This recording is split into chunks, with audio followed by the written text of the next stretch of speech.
Greetings, Jelly Spoons, and you join me on a very interesting day today. I am not doing the video in this. I am currently filming thirst traps for my best friends.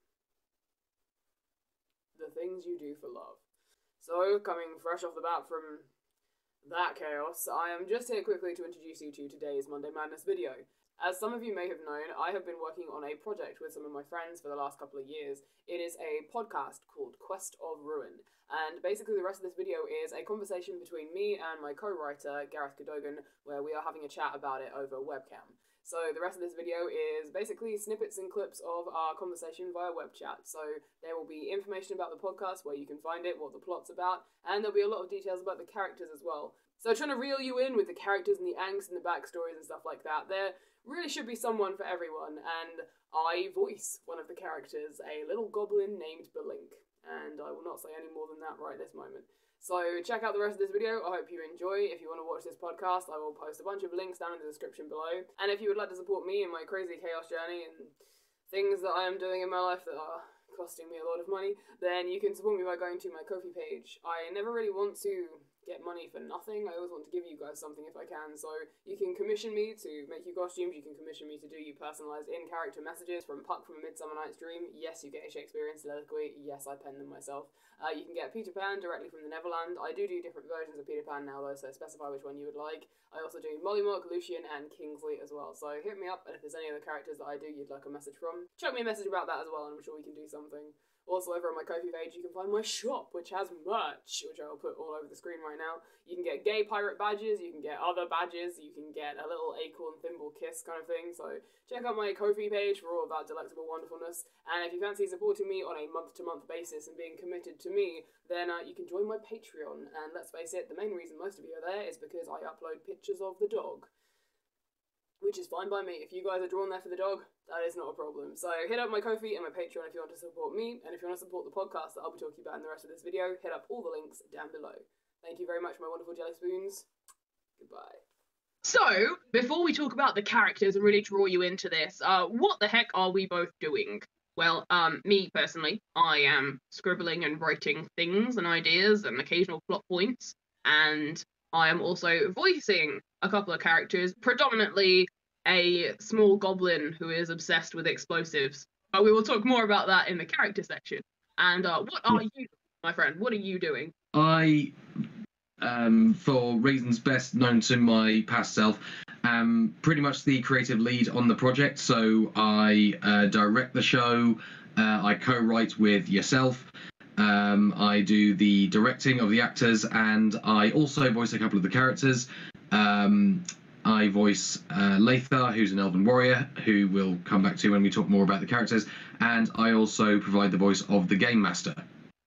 Wahahaha. I think every time you talk about the Game Master in the game, we should just end the sentence with a mwahaha. It becomes very quick, very early on. It's not a spoiler to say that the Game Master is a bit of a mwahaha. I mean, I don't know. I wouldn't call him a mwahaha, because that would imply that there's a maliciousness to the Game Master. I would say it's more of a So the Game Master. No, potentially more on that later, but not a lot more, because that delves into spoiler territory. So, yes, so basically, we're not going to talk about any spoilers. So come and listen to the podcast. You see how we're enticing you in right now? See how we're tricking you to come and listen to our stuff? Yeah. Gonna be great. So we will then move on to talking about the characters. The one thing that's going to get you to actually come and listen to this, no matter how much we blather on about what it is, you want to know who's going to be in it and who can we get so emotionally attached to that we draw the fan art. Alright, also there is going to be a prize to the first piece of fan art from me, and I'm going to give a prize to the first cosplay. Challenge accepted, hopefully, by someone. It can't be any of us or any of our friends. That's rule number one. The rule. Rule number one of winning the contest, you can't know any of us personally. And yeah, you have to be a brand new person to the podcast. So there will be a prize for the first piece of fan art and for the first cosplay. Alright, and I didn't say they had to be good either, so bear that one in mind. Alrighty, so who are the characters? Now, I'm going to change this up a tiny little bit, and I think we should actually talk about the characters that we voiced first, because that sounds like good to do. And then we can move on to talk about the rest. The others, sure, the rest of them, the other lot. So we'll start with you. Again, I'm pointing in the wrong direction. We'll start with you. So this guy over here voices, well, predominantly the big ones we're going to talk about. So predominantly, this one voices a character called Lather. Now we're gonna give you a challenge here. Could you describe Lather in one word? Just one. Oh. I mean that word. Just oh. Oh. It's not many miles off. I think if we had to describe Lather in one word, it would be angsty. Probably would be the best one I could think of. That's fair. All right. If I had to describe Lather in one word, I would say. I was going to say brooding. So yeah, brooding, not broody. Very different. Yes, all right. those are two very different things. All right. Describe Lather in 3 words, but you can't have the same one you just had. Oh man. 3 incentivizing words. Get people to want to know more about this game. Okay. So next, we're going to talk to you about the 5 main characters in the world. The main 5. I made that joke last time, and I'm not going to do it again. The main 5 characters in this traveling party of 5 adventurers. Haunted. Lather is angry. All right. Yep. Nothing you said so far is incorrect. And Lather is sad. Sad. All right. So we've got angsty, broody, angry, brooding, not brooding. Sorry, angsty, brooding, sad, angry, and angsty. So there you have it. Does Lather sound like the kind of character that you want to connect to? Want to know more? Well, we're here to tell you. All right. Now, this character was predominantly created. I threw in some snippets here and there. And to be honest, most of what I've given to Lather is part of his backstory, so you can blame me for the angst. But this guy predominantly did create Lather, so I'm going to let you take the lead and tell us about Lather. Give us a sentence or two, describe his character, make people want to fall in love with him and draw fan art, or absolutely hate him and draw fan art. Both are valid. So Lather Monrun is an elven warrior. So he is haunted by his past, by the mistakes that he's made, and what he has lost. So he used to be quite a high-ranked member of his society, but that society is now gone. So he's now pretty much, he doesn't really have any interest in higher purposes anymore. So he's just trying to get by on a more day-to-day basis now. Belink the Goblin.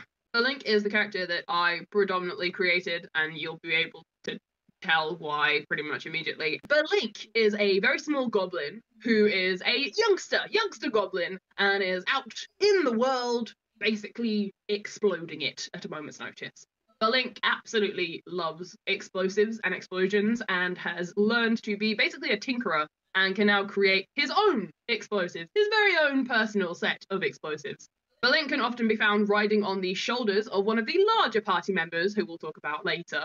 And while he's riding on their shoulders, he will be tinkering away and creating explosives. In general, he's a very chipper, happy little chap. Nowhere near angsty. Probably hasn't even heard of it. Definitely couldn't spell it. Almost the polar opposite to Lather. If you're going to pick 2 people in the group who are polar opposites, there's one other that I think is a polar opposite to Lather. But Belink is definitely up there as well. He's definitely a very, he's a street-savvy little goblin. Not very big on the smarts, but, you know, he's a scrappy little fella. I don't want to say he's like Scrappy-Doo, because that'll immediately make people not like him. I like Scrappy-Doo.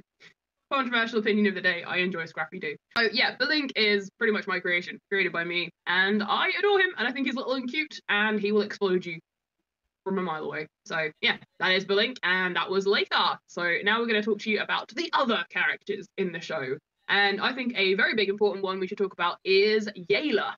And Yala was sort of a co-creation. The rest of the other 3 characters were pretty much co-creations. So I'll do you a challenge again. Describe Yala in one word. Oh, Yala in one word, I would say she is protective. Ooh, okay. I will do it too, because I realised I didn't do it for Belink, and I'm not sorry. Enchanting. I think, especially people who don't know her, they probably find her very sort of enchanting because she is a fae. She's a fae. That's true. Yeah. So she has that allure. She has the allure, to quote from Miranda. And yeah, I think she has some hidden depths that people don't always notice. So yeah, I'll go with that. So we've got enchanting and protective. I'll let you go first, so you can describe to us. Give us a couple sentences about Yala. Okay, so Yala Tangleweave, the Fey Ranger. She is, if any of the group is the leader of the group, then it would probably be her, because she's very much the force that's kind of driving them and keeping them together and keeping them moving forward. Her attitude to the world is she's basically horrified by what the world has become. It's because as a Fey, she has seen a lot of history, and she has seen the world when it was all together and like in the sort of golden age of its time, and she has then seen the war, and she is now witnessing what the world is now, and it's not great. So she is justifiably really just horrified, as I say, by what it has become, but she is focused on keeping her friends safe and protecting that which is most important to her. So the thing is that she's the moral compass of the group, not just because she's doing the right thing for the right thing's sake, but because it's what she believes in. And her as a person, she's just very, very good. She's very good-natured. She wants to help. She is horrified by the world, but she still remains in a slightly more positive headspace than, say, Lather does. She is hoping, I mean, it's not difficult. She's hoping for the best, and she's trying to make that happen. That's her thing. She's definitely a positive force for the group, leading them forwards. If she wasn't there, they would definitely be more lost and would definitely fall into the world is wrecked, so why bother mentality. And I think that Yala is a very important force of being like, well, no, like we're still here, therefore let's do, you know, let's power. Yeah. And moving on then, we have got 2 characters left, and I will let you pick. Shall we talk about Aylin, or shall we talk about Fury? Who do you want to pick? Let's start with Aylin. Alrighty, we'll start with Aylin. Aylin is the big beefy boy that I talked about earlier, the one who Belink can often be found riding on the shoulder of. That's how big and beefy he is. But why? Why is he so big and beefy, Gareth? Well, because Aylin is an orc. Aylin Skullthumper is an orc scholar. Can we just take a pause to really enjoy that surname? Carrying on. Okay. So, Aylin Skullthumper.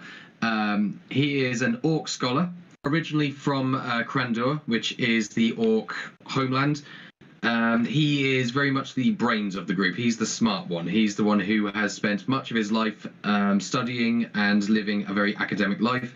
He is very knowledgeable about the world, but only from that sort of academic standpoint. In terms of like real world knowledge and street smarts, that's where he's kind of lacking. So I guess it's kind of the difference between knowledge and wisdom in that sort of way, like knowledge and experience. He's very knowledgeable, but he doesn't really know the world in a I have lived through this kind of way. He's short on experience, big on knowledge. Aylin, at first glance, would look like they are supposed to be the beefy tank of the group. You know, they are the very classic, big, massive, you know, orky, rah, kind of thing. But actually is, you know, the more sedate scholar. We'll get involved in combat. Don't get it wrong. We'll happily thump you over the head. You know, as long as he's not using his really good book to do it. You know, he'll put the book down first and then thump you. And if you touch his book, ooh, if you touch his book, you'll be in trouble. He is a very good friend, very loyal. He is definitely a sort of a home base for the group, if that makes sense. Like, if they were going to camp around a campfire, I think Aylin would be the one who would be gathering all the wood and making the fire, and they'd all sort of be gathering towards him. And yeah, I think he is he's a bit like the Molly Weasley, almost, in the family sort of gravitate around. Does that make sense? Like, he's not like the nurturing mother figure that, say, Yala is, but he's like the one that everyone would potentially gravitate to if they were gonna like be sitting down. Like, they'd all come to him rather than him going to them. Yeah, I guess so. Yeah, totally makes sense. We didn't do it. So in a word, describe Aylin in a word. Go on. Oh, I mean, in a word, Aylin would probably just be smart. All right. And in a word, for getting you in here to come and love and enjoy Aylin, I would say internal. I think he has a lot more going on in his brain than he says out loud. I think he's a thinker of the thoughts before you say the thoughts kind of character. Alrighty. Okay. So that was Aylin. So now let's greet and meet the 5th and final member of our adventuring troupe. Of all of them, we worked the most closely on to make this character, and I think no spoilers, but I think you can definitely tell over the course of some of the story that we really enjoy this character. It may not seem like it at certain points. If you love them so much, why do you keep hurting them? Why do you hurt them? Yep. But I can guarantee you right off the bat that this one, I think we took the longest making Viorith, and that's the name, by the way. Viorith is the fifth and final member of this gang of characters, and Viorith definitely is the one that we poured not the most heart and soul into, but the most collaborative heart and soul. The others were sort of created, and it was maybe like 67%, 70% of one person and 30% of the other, or then there's like the Link and Lather who were like mostly one person, but Viorith was definitely a straight 50-50, which is ironic. Yeah. I mean, not straight. No, don't say that. Viorith is definitely a more 50-50 creation with a lot of love and time put in. Everyone had time put into them, but Viorith had a spridge more, just a tiny sprinkling more. So I'll pass it over to you first then. So describe Viorith to us in one word. Do it. Oh, Jesus. I would go with curious, I think. Okay. The word I'm going to go with is hopeful. Yes, I think that, yes, there we go. So curious and hopeful. And as you can potentially tell from that description, Viorith is the character we were talking about earlier, who we think is almost the exact opposite end of the spectrum to Lather. Remember, Lather is angsty and brooding. Angsty and brooding. He doesn't want kids. Lather is angsty and brooding. And Viorith is hopeful and curious, and that is definitely shown in their attitudes towards the world. And spoiler alert, they do not get along for a little bit. But that is mostly down to Lather. That is mostly down to Lather. Viorith actually never experienced the world as it used to be, and therefore doesn't have that really sad comparison. Viorith doesn't know what it used to be like, and therefore just thinks, well, this is the world that we've been given. You know, there's got to be some good in it. We're here, let's do and let's look, and has spent a lot of the time while they were traveling around looking and finding the good, and has stumbled across a lot of good as well, and historically has found a lot of good, and just as the story goes along, find less of it. And we're so sorry. We're so sorry, Yuri. However, I think get one of those Viorith is on the floor and us you me just beating them with sticks, just go, I'm sorry. I think that one of the big things about Viorith that people might not necessarily immediately notice or realize is Viorith is probably one of the strongest members of the party. And I don't mean like physically, because Viorith, they are a typical, spell caster. Yeah, they're amazing. Kind of squishy. Kind of squishy. But in terms of personality and resolve and just mental strength, I think that Viorith has quite a lot to them, to be honest. I think other people can very easily get bogged down in anger. Even Belink does that, can get bogged down in like confusion and anger over the world, or angsty brooding in the past, angst like Lather does, or can get caught up on, the complexities of, well, how are we going to do this? I want to do this, but how can I make this happen? Like Yala does. And even Aylin, who can get caught up in, well, how do we do this way? And I haven't learned about this, and I need to sit down and do this. Whereas Viorith is, has more resolve than that sometimes. And Viorith is definitely a driving force of just hope rather than soldiering on. It's hopefulness, if that makes sense. And that's where their resolve comes from. I think it's their hopeful nature of just never giving up and continuing to try no matter how much we throw at them.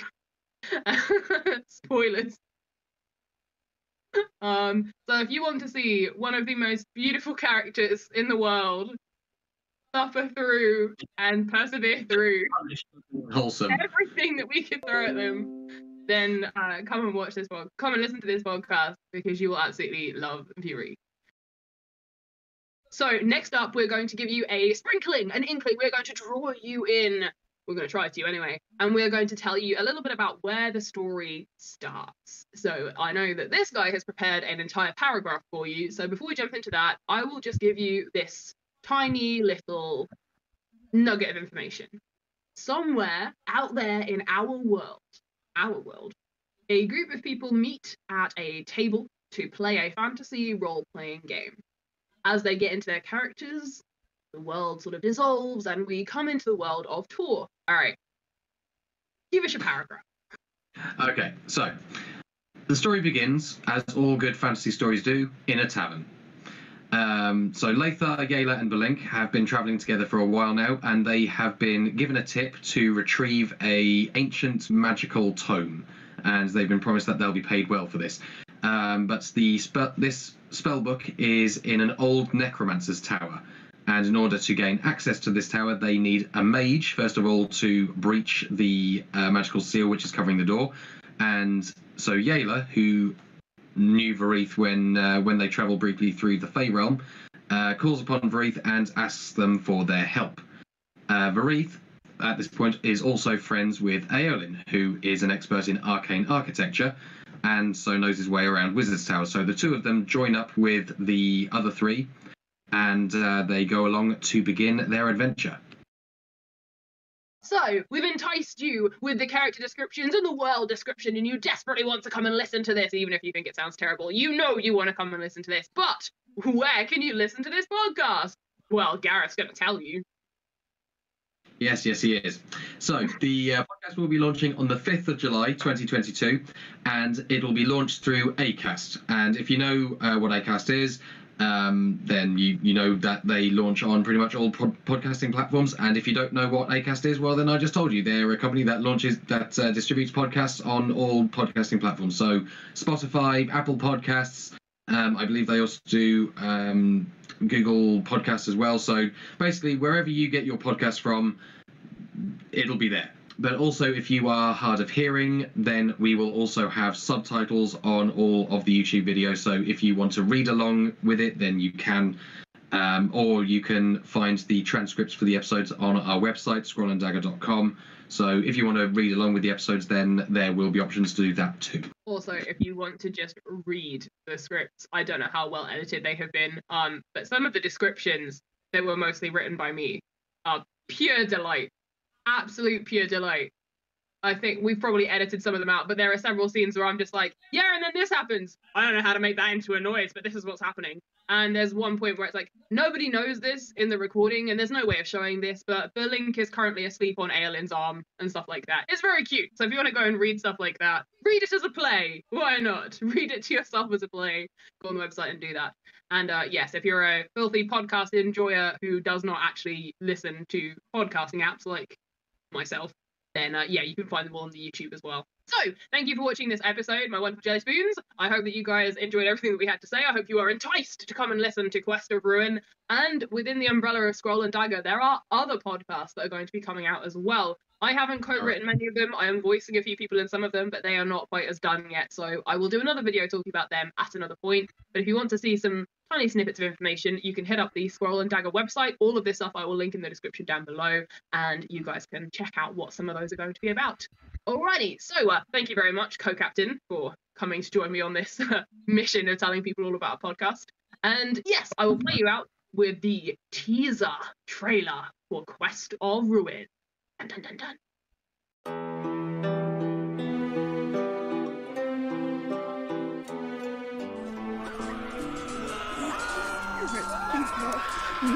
No.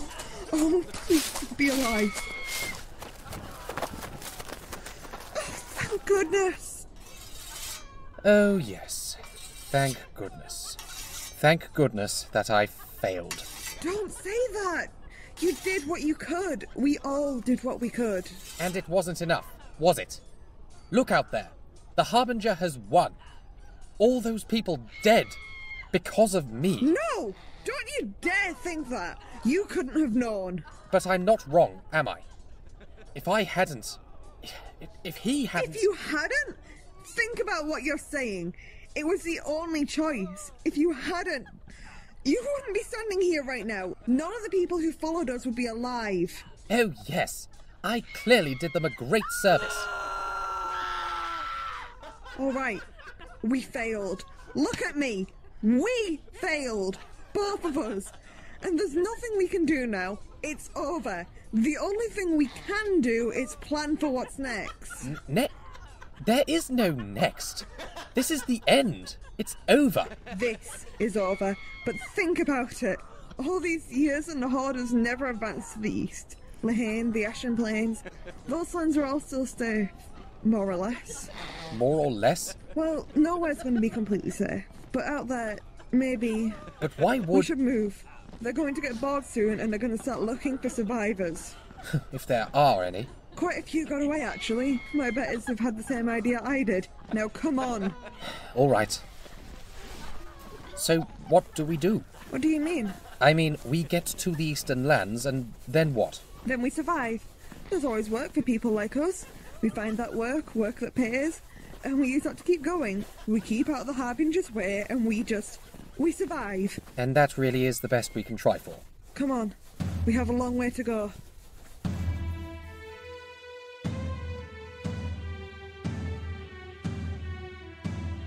Quest of Ruin, a fortnightly dark fantasy podcast by Scroll and Dagger. Coming soon.